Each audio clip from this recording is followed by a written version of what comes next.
আজকে আমরা মান্ডালা আর্টের এই প্র্যাকটিস শিটটা বানাবো। এটার জন্য আমাদের একটা খাতা, স্কেল আর পেন্সিলের প্রয়োজন। ফার্স্টেই পেজটার চারিদিকে 0.5 মাপ নিয়ে চারদিকে 4টে লাইন টেনে নেব।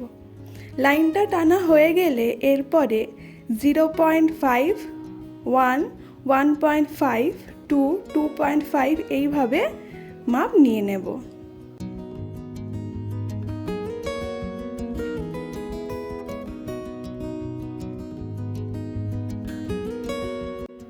ওপরের দিকের মাপগুলো নেওয়া হয়ে গেলে এবারে নিচের দিকেও সেম প্রসেসে মাপগুলো নিয়ে নেব।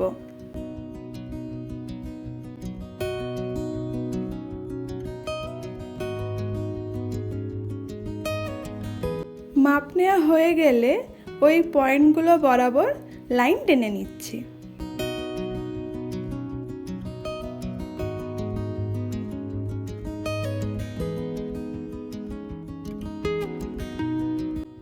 লম্বার দিকে লাইন টানা হয়ে গেলে এবারে আড়াআড়িভাবে সেম প্রসেসে আমরা মাপগুলো নিয়ে নেব।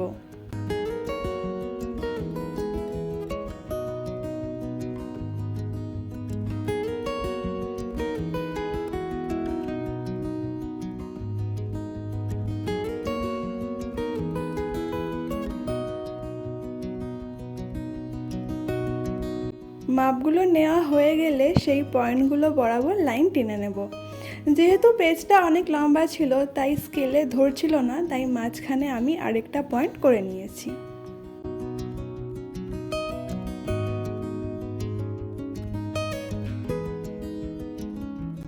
আমাদের প্র্যাকটিস শিট রেডি হয়ে গেছে। নেক্সট দিনকে আমরা মান্ডালা আর্টের প্যাটার্নগুলো জেনে নেব। তাহলে দেখা হচ্ছে পরের ভিডিওতে। সবাই খুব ভালো থাকবেন।